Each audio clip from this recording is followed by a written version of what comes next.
नमस्कार, आप देख रहे हैं दूरदर्शन किसान सेवा में 6 वर्ष कार्यक्रम में आप सभी का स्वागत है। मैं हूं ज्योत्सना टंडन। देश में कृषि सुधार के लिए 2 महत्वपूर्ण विधेयक लोकसभा में पारित हो गए हैं। यह है कृषक उपज व्यापार और वाणिज्य संवर्धन और सरलीकरण विधेयक 2020 और दूसरा विधेयक है कृषक सशक्तिकरण एवं संरक्षण कीमत आश्वासन और कृषि सेवा पर करार विधेयक 2020। केंद्रीय कृषि एवं किसान कल्याण राज्य मंत्री कैलाश चौधरी ने कहा है, एक किसान पुत्र के रूप में बचपन में उनके द्वारा देखा गया एक सपना आज साकार हो गया है। प्रधानमंत्री मोदी जी के नेतृत्व में किसानों को नई आजादी प्रदान की है और उन्हें एक ये हक दिया है कि वे अपनी उपज कहीं भी किसी भी व्यक्ति या संस्था को बेच सकते हैं, जहां उन्हें इच्छित एवं उचित मूल्य मिल सके।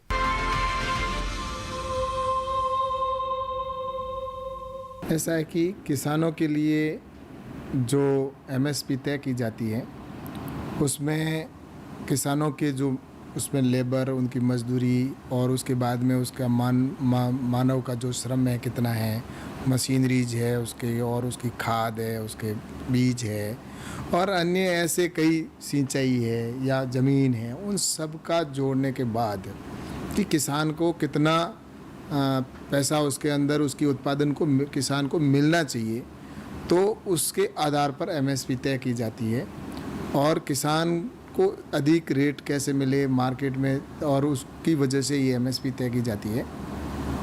और इसका निर्णय सीसीए की कमेटी जो हमारे देश के प्रधानमंत्री जी के नेतृत्व के अंदर बनी है, तो वो उनकी अध्यक्षता में होती है और उसके अंदर एमएसपी तय की जाती है और जिसके अंदर राज्यों से भी सलाह ली जाती है, राज्यों से रिपोर्ट आती है, राज्यों से आने के बाद मंत्रालय के अंदर आती है और मंत्रालय अन्य मंत्रालयों के अंदर भेजते हैं और वहाँ से सब तय होने के बाद और फिर वापस मंत्रालय में जब कृषि मंत्रालय के अंदर आते हैं तो वहाँ आने के बाद रिपोर्ट तैयार होती है और उसके बाद में सीसीए की कमेटी में जाती है और वहाँ पर प्रधानमंत्री जी की अध्यक्षता में ये फाइनल किया जाता है और जहाँ पर किसानों को इस एमएसपी का निर्धारण होता है और उसके आधार पर किसानों को एमएसपी के ऊपर खरीद होती है, जिससे किसानों को लाभ होता है और किसान मार्केट के अंदर जहाँ कहीं ट्रेडर है या कहीं अगर उसकी वजह से जो जहाँ उत्पादन वो बेचता है तो वहाँ पर उसको उस रेट की वजह से लाभ मार्केट के अंदर उनको उचित मूल्य मिलता है। तो ये एक एमएसपी इस तरह से निर्धारित की जाती है और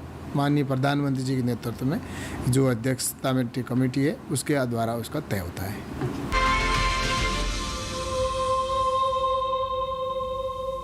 नए कानून किसान हितकारी प्रावधान हैं और वर्तमान केंद्र सरकार द्वारा आत्मनिर्भर भारत अब योजना के तहत कृषि के आधारभूत ढांचे के निर्माण के लिए 1 लाख करोड़ की विशाल धनराशि स्वीकृत की गई है।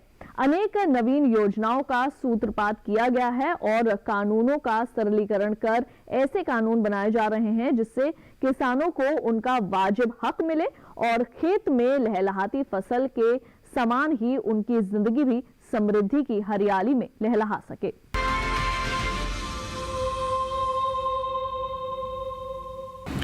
ऐसा है कि एमएसपी के ऊपर हमारे प्रधानमंत्री जी ने जिस तरह से स्वामीनाथन जी की आयोग की रिपोर्ट में ये कहा गया कि किसानों को 1.5 गुना मिलेगा तो किसान को लाभ होगा अपनी लागत से, तो उसके आधार पर ये एमएसपी तय की गई और आज मुझे बताते हुए प्रसन्नता हो रही है कि माननीय प्रधानमंत्री जी नरेंद्र मोदी जी ने स्वामीनाथन जी की आयोग की रिपोर्ट के आधार पर एमएसपी को निर्धारित करके और उससे 1.5 गुना देने का जिस तरह से लागत से 1.5 गुना तय किया गया और मुझे बताते हुए प्रसन्नता हो रही है कि इस समय के अंदर भी एमएसपी को बढ़ाकर और प्रधानमंत्री जी ने कल किसानों को एक तोहफे के रूप में दिया है और जो कल एमएसपी जो तय हुई है सीसीए की कमेटी के अंदर उसके अंदर गेहूं के अंदर आज ये एमएसपी बढ़ा दी गई है और गेहूं के अंदर 75 गेहूं के अंदर एमएसपी 50 रुपये बढ़ाकर और लगभग 1975 रुपये से अब उनको किसानों से खरीद होगी। और इसी तरह अगर जौ की बात करें तो जौ के अंदर भी 75 रुपये बढ़ाए गए हैं और अब उनको 1600 रुपये के अंदर किसानों से खरीद होगी। और वहीं अगर चने की बात करें तो चने के अंदर भी 225 रुपये बढ़ाए हैं और अब चने का जो मूल्य है वो उसके अंदर 3800 और 5100 रुपये मिलेंगे किसानों को। और इसी तरह अगर बात करें मसूर की, तो मसूर के अंदर भी 300 रुपये बढ़ाए गए हैं प्रति क्विंटल। और 300 रुपये के हिसाब से जहाँ पहले 4800 रुपये मिलते थे, तो अब उनको 5100 रुपये किसान को मिलेगा। और इसी तरह अगर सरसों की बात करें तो उसके अंदर भी, सरसों के अंदर भी 225 रुपये बढ़ाए हैं।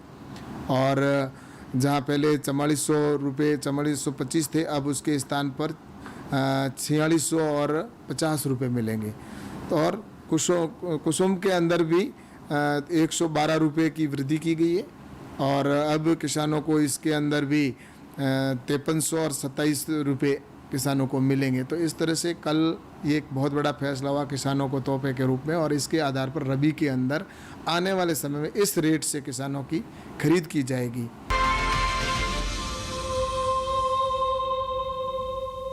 केंद्र सरकार द्वारा कृषि उत्पाद एवं व्यापार वाणिज्य विधेयक 2020 प्रस्तुत किया गया, जो लोकसभा ने दिनांक 17 सितंबर को पारित कर दिया और राज्यसभा ने भी दिनांक 20 सितंबर को पारित कर दिया। ये नया विधेयक एक किसान को ये आजादी देता है कि वह अपनी उपज देश में कहीं भी किसी भी पैन कार्ड धारक को बेच सकता है।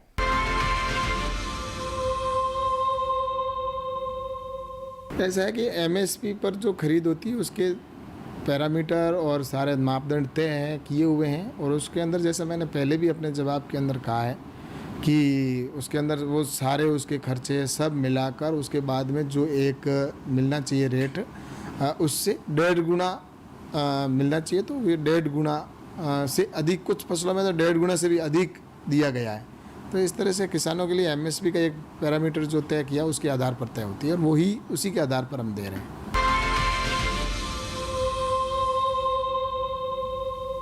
अभी समय है ब्रेक का। ब्रेक के बाद विधेयक के बारे में केंद्र कृषि एवं किसान कल्याण राज्य मंत्री कैलाश चौधरी के विचार जारी रखेंगे। आप देखते रहिए दूरदर्शन किसान।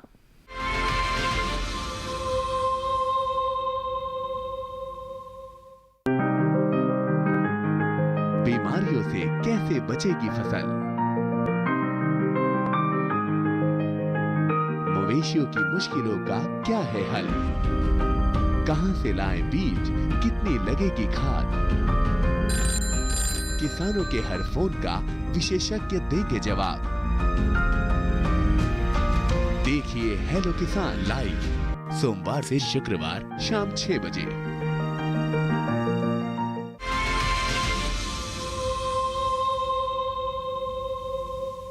ब्रेक के बाद एक बार फिर आप सभी का स्वागत है हमारे खास कार्यक्रम में।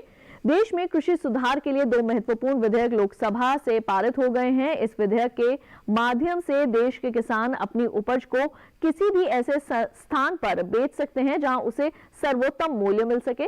साथ ही ये विधेयक कृषि व्यापारियों एवं खाद्य प्रसंस्करणकर्ताओं आदि को भी लाभ पहुंचाएगा, क्योंकि वे अब अपनी औद्योगिक इकाई या गोदाम के आसपास ही किसानों से कृषि उपज खरीद सकेंगे, जिससे बिचौलिए कम हो जाएंगे।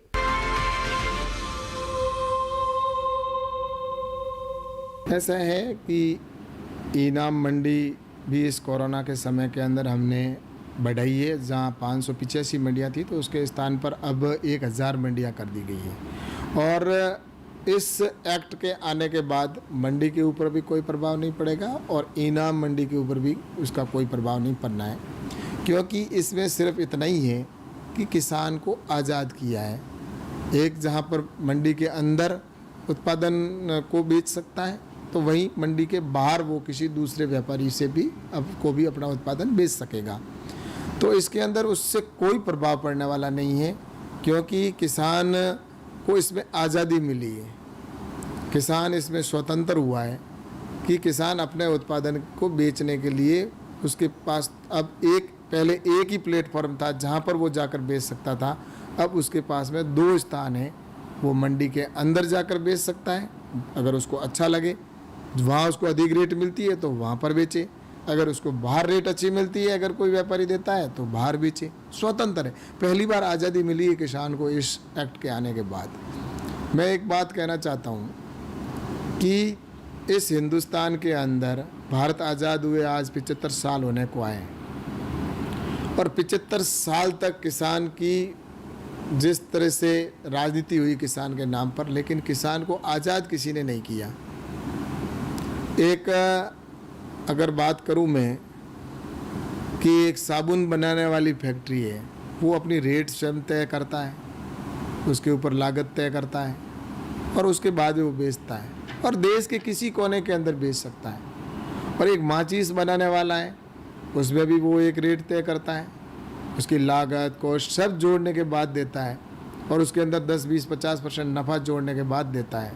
लेकिन मेरे देश का अन्नदाता धरती पुत्र किसान, वो अपने उत्पादन को अपनी खुद की रेट तय कर करके क्यों नहीं बेच सकता? उसको किसी बिचौलिए के या किसी आड़तिए के मुंह की तरफ क्यों ताकना पड़ता है?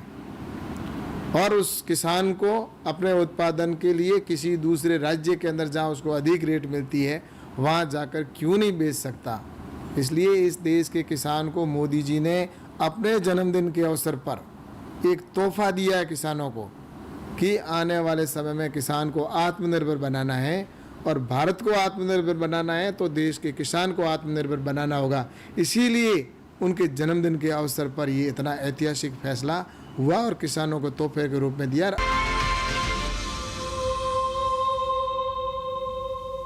कोरोना काल में जहां अधिकांश व्यापार बंद थे और कुछ समय के लिए मंडियां भी बंद थी, तब यद्यपि थोड़ी परेशानी हुई, परंतु धीरे धीरे कृषि क्षेत्र में सरकार द्वारा प्राप्त विशेष रियायतों के परिणाम स्वरूप कार्य आरंभ हो गया।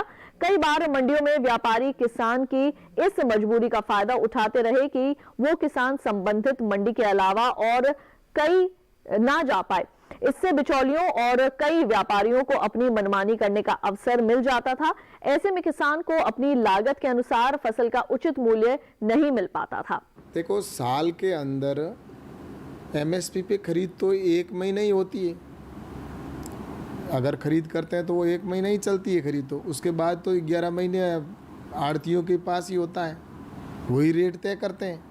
उनको पता है सरकार 1 महीने के अंदर जितना खरीदेगी खरीद लेगी, उसके बाद तो हमारे पास ही आएगा। तो इसलिए इस कानून को लाने का उद्देश्य यही है कि किसान को अब रेट सही मिलेगी, कंपटीशन होगा। वो जो 11 या 50 या 20 बिचौलिए थे जो मंडी के अंदर बैठकर अपनी रेट रात को बैठकर तय करते थे, सब मिलकर कि कल हमें गेहूं किस रेट में ख़रीदना है, हमें बाजरा किस रेट के अंदर ख़रीदना है, ग्वार हमें किस रेट में ख़रीदना है, या जो हमें किस रेट के अंदर ख़रीदना है, ये रेट जो तय कर लेते थे और सुबह जितना माल उनको ख़रीदना होता था उतना वो तय करके, और किसान सिर्फ उनके चेहरे की तरफ देखता था, रेट वही तय करते थे। अब इस कानून के आने के बाद अब अगर किसान को रेट बाहर अधिक मिलती है, क्योंकि किसान के पास मंडी के अंदर जाएगा तो वहाँ टैक्स अधिक लगेगा, वहाँ पर मंडी टैक्स लगता है और मंडी से बाहर कोई टैक्स नहीं लगेगा। इसलिए किसान बाहर भी अपना उत्पादन जहाँ अपनी रेट अधिक मिलेगी वहाँ पर बेचेगा, तब उनके और उनके बीच में, मंडी के बीच में कंपटीशन होगा, तब मंडी के अंदर भी उनको रेट बढ़ानी पड़ेगी और बाहर भी रेट अधिक मिलेगी, और कंपटीशन के अंदर लाभ किसान को ही होना है।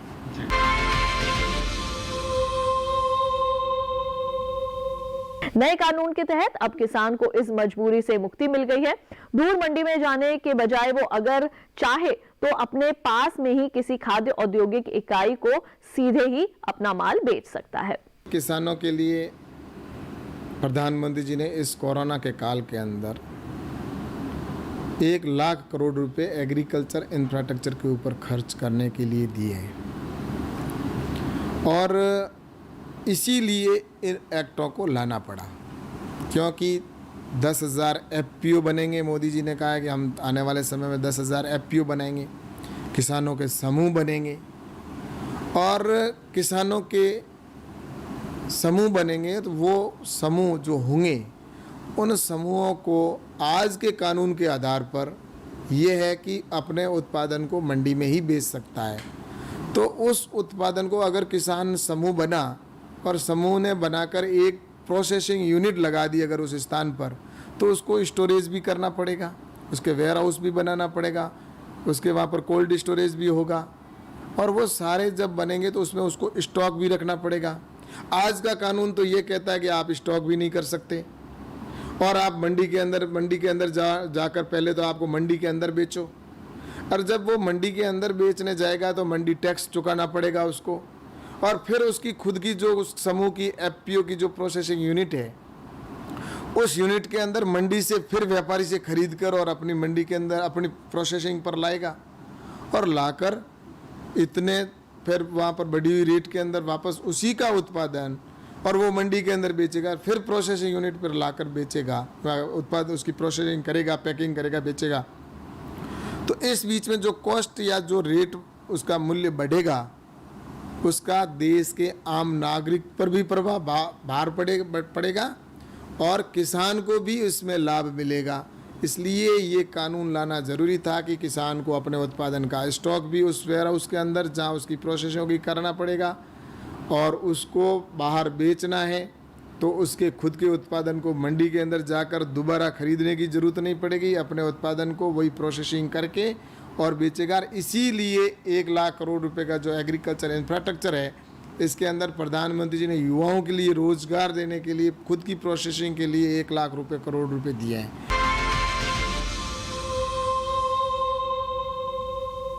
अभी समय हो चुका है एक और छोटे से ब्रेक का। ब्रेक के बाद विधेयक के बारे में केंद्र कृषि एवं किसान कल्याण राज्य मंत्री कैलाश चौधरी के विचार जारी रहेंगे। देखते रहिए दूरदर्शन के साथ।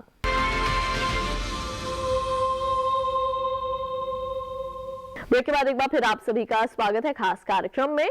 नया कानून न सिर्फ किसानों के लिए खुशहाली लाया, बल्कि कृषि से संबंधित कार्य कर रहे हैं निर्यातकों एवं थोक व्यापारियों के लिए भी वरदान साबित हुआ है नए विधेयक। इसके अंदर किसानों के लिए जो योजना बनी है, चाहे वो एफपीओ की बात करूं मैं, तो आज जो एफपीओ बनेंगे फार्मर प्रोड्यूसर ऑर्गेनाइजेशन, उनको लगभग 33 लाख रुपए की भारत सरकार सहायता देगी, जिसमें 15 लाख रुपए तो इक्विटी ग्रांट के तौर पर मिलेंगे और 18 लाख रुपए उस एफपीओ के जो फार्मर प्रोड्यूसर होगा उसके ऑफिस का किराया है, टेलीफोन बिल है, या उसका ट्रैवलिंग का खर्चा है, कंप्यूटर का खर्चा है, एक जो उसका सीईओ होगा उसके 40,000 रुपये तक सैलरी मिलेगी। तो ये सारा पैसा लगभग 3 साल के लिए एफपीओ को स्टैंड करने के लिए 18 लाख रुपए भारत सरकार देगी। और इसी तरह से जो कोई अगर इंडिविजुअल किसान अगर कोई प्रोसेसिंग यूनिट लगाना चाहता है, जैसे कोई अगर राइस की खुद किसान मिल लगाना चाहेगा, या कहीं सरसों की घानी अगर खुद अपने खेत में लगाना चाहता है तेल उत्पादन करने के लिए, या कोई आलू की चिप्स की फैक्ट्री खुद लगाना चाहता है अगर का आलू का व्यापारी एक किसान है तो, और इस तरह से अगर कोई टमाटर बनाता है, टमाटर का सॉस खुद बनाए, तो अगर इस तरह से अगर खुद बनाना चाहता है तो उसके लिए भी भारत सरकार ने, अगर कोई व्यक्तिगत लगाना चाहता है तो 3 करोड़ रुपए तक की भारत सरकार देगी उसको। और 3 करोड़ के अंदर सबसे बड़ी चीज़ ये होगी कि 3 करोड़ में 3% कम ब्याज के ऊपर पैसा दिया जाएगा। अगर बैंक के अंदर अगर 8% ब्याज लगता है तो भारत सरकार उसको 5% पर देगी, अगर 9% है तो उसको 6% पे 3% कम इंटरेस्ट की सहायता मिलेगी। तो ये एक तरह से रहेगा। और दूसरा, उसके अंदर किसी प्रकार की उनको 3 करोड़ के लोन तक कोई मॉर्गेज के अंदर ज़मीन का या अन्य डॉक्यूमेंट्स नहीं रखना पड़ेगा। तो ऐसी योजना बनी है और उसको 7 साल के अंदर वापस पैसे लौटाने हैं। तो ये ऐसी योजना बनी है। ऐसे आज चाहे एफपीओ हो, चाहे हमारी ये आत्मनिर्भर भारत योजना के तहत ये जो पैकेज की घोषणा हुई हो, इसके अंदर ये प्रोसेसिंग के लगाने के लिए सारा जो इंफ्रास्ट्रक्चर खड़ा किया जा रहा है वो किसानों के जीवन को बेहतर बनाने के लिए किया जा रहा है। जीवन के अंदर किसान अब वो खुद व्यापारी बने। आज किसान का वो समय आया है कि किसान अपना खुद का खेती भी करेगा और उसके बाद में उनके, अगर वो एक बड़ा किसान है तो खुद की प्रोसेसिंग यूनिट लगा सकता है। अगर छोटा किसान, अगर जैसे लघु और सीमांत किसान है, तो वो 300, 400, 500 किसान मिलकर एफपीओ बनाकर अपनी खुद की प्रोसेसिंग यूनिट लगा सकता है। तो ये होने के बाद किसान आत्मनिर्भर अवश्य बनेगा और खुद व्यापारी बनेगा। और ऐसे कई और एफपीओ देश भर के अंदर बने, जिनके कई ऐसे अच्छे उदाहरण हैं कि जिन किसानों की पहले बहुत कम इनकम हुआ करती थी, आत्महत्या करने के लिए मजबूर होते थे, लेकिन आज उनके घरों पर 4 व्हीलर गाड़ियां आ चुकी है, वो उन एफपीओ की वजह से आई है। तो इस तरह से मैं तो यही कहता हूँ कि आने वाले समय के अंदर इस देश के अंदर एक ऐसा इंफ्रास्ट्रक्चर खड़ा होगा किसानों के लिए कि किसान मजबूत होगा, और जो लोग खेती छोड़कर शहर की ओर पलायन करने गए थे वो वापस गांव की ओर आएंगे, और गाँव के अंदर गांव आत्मनिर्भर बनेगा।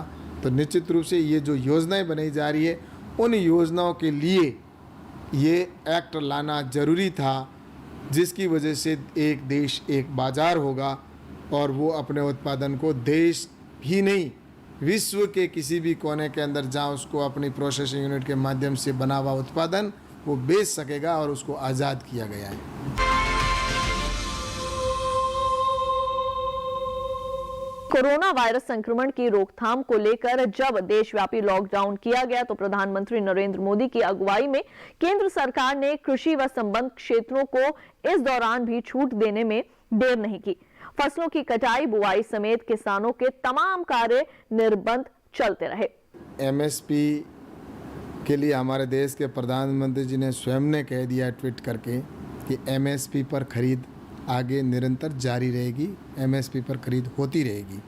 और कल सीसीए की कमेटी के अंदर भी जो प्रधानमंत्री जी की अध्यक्षता में मीटिंग होती है, उसके अंदर भी एमएसपी को बढ़ाया गया है, और बढ़ाई हुई दर के ऊपर आने वाले समय के अंदर जो खरीफ की खरीद होगी वो बढ़ी हुई दरों के आधार पर एमएसपी पर जितनी खरीद होती है किसानों की उतनी खरीद और उससे अधिक खरीद होगी। इसके लिए किसानों को इस बात की कोई चिंता करने की ज़रूरत नहीं है।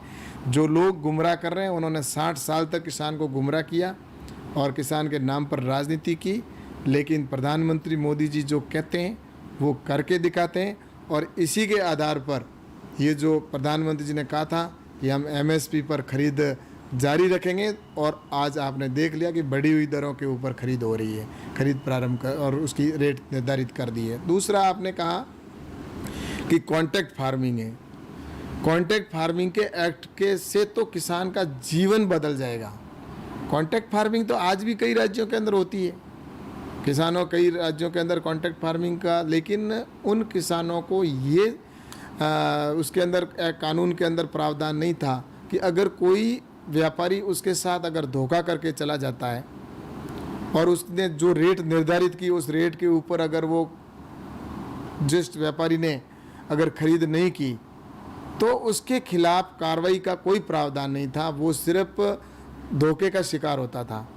लेकिन अब ये कानून आ गया है कि वो अगर कोई व्यापारी आएगा और व्यापारी आकर अगर किसी ने एग्रीमेंट किया, जैसे सेव का मैं उदाहरण दूं कि सेव का रेट तय कर दिया कि मैं सेव पकड़ने के बाद 10 रुपये के अंदर खरीदूंगा और तुम्हारी ये रेट मैं तय करता हूँ, और वो रेट तय कर दी और एग्रीमेंट हो गया, और उसके बाद में अगर वो रेट मान लो डाउन हो जाती है, 5 रुपये हो जाती है, 6 रुपये हो जाती है, तो उसके अंदर व्यापारी को 10 रुपये के अंदर किसान से खरीदना ही होगा, अन्यथा उसके खिलाफ कानूनी कार्रवाई होगी और 1.5 गुना पेनल्टी के आधार पर किसान को पैसा सरकार दिलवाएगी। और वहीं पर अगर रेट बढ़ जाती है, मान लो 15 रुपये या 20 रुपये हो जाती है, तो ऐसे समय में किसान उस व्यापारी को ये कह सकता है कि मैं बढ़ी हुई दर पर खरीदना मैं तो दूंगा, तो पहला नंबर उसका है, उसको दे। और अगर वो किसी अन्य को अगर बढ़ी हुई दर के ऊपर भी अगर किसान दे देता है तो किसान के खिलाफ कोई कानूनी कार्रवाई नहीं हो सकती। और इसके अंदर सबसे बड़ा चीज़ ये की गई कि इसमें कोई भी ज़मीन से संबंधित कोई एग्रीमेंट में कोई शब्द नहीं लिखा जाएगा। उसका जो एग्रीमेंट होगा वो सिर्फ और सिर्फ फसल का एग्रीमेंट होगा। इसलिए किसानों के लिए ये कानून बना है, किसान को इसमें सिक्योर किया गया, किसान को सुरक्षित किया गया है कि किसान को जहाँ पहले धोखा होता था, अब ये कानून बनने के बाद अब किसान बड़ी आराम से जो भी व्यापारी आएगा उसको सिर्फ पैन कार्ड दिखाना है, उसके आधार पर खरीद होगी और उसकी जो भी है और उसको कानूनी दायरे के अंदर अब उसको कोई धोखा नहीं कर सकेगा, इसलिए कानून बना है। इसके अलावा सरकार द्वारा पिछले 6 वर्षों में अनेक किसान हितकारी योजनाएं लागू की गई हैं जिनसे देश भर के किसानों ने लाभ उठाया है। ऐसा है कि मैं तो ये कहता हूँ कि किसान का बेटा अंबानी और अडानी क्यों नहीं बन सकता भाई? किसान के लिए प्रतिबंध क्यों हो?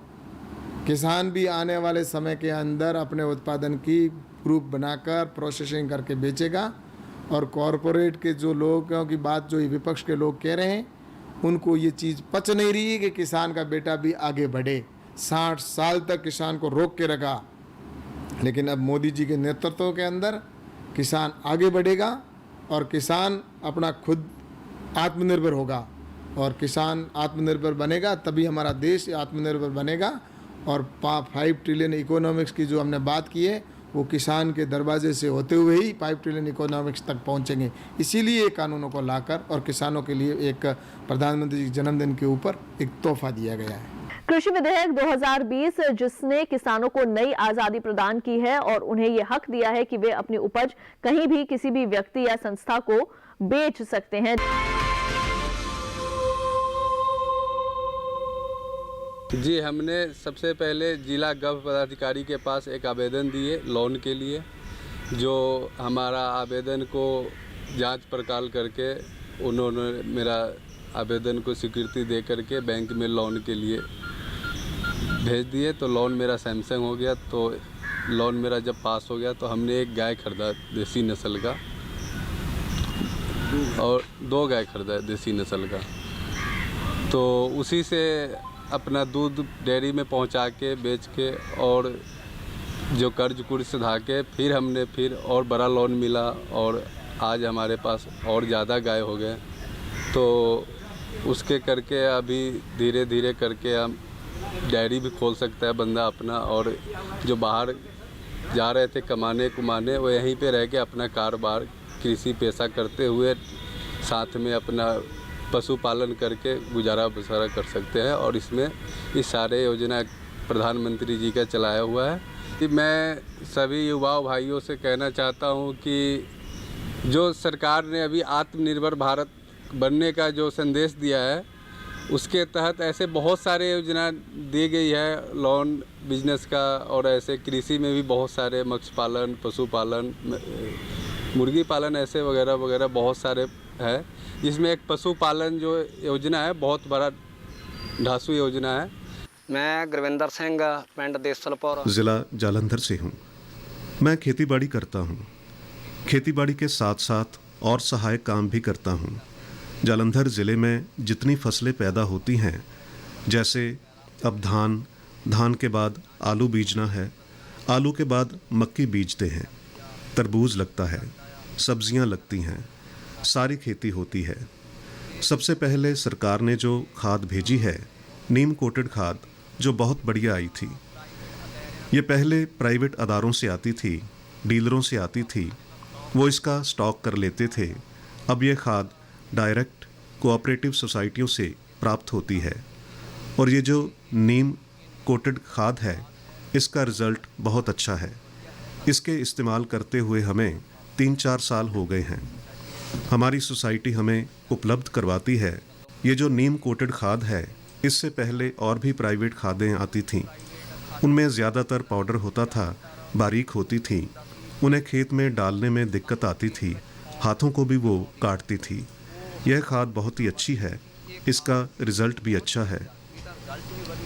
वो जो खादें आती थीं, उनके मुकाबले नीम कोटेड का रिज़ल्ट काफ़ी अच्छा है। इसके लिए हम सरकार के आभारी हैं।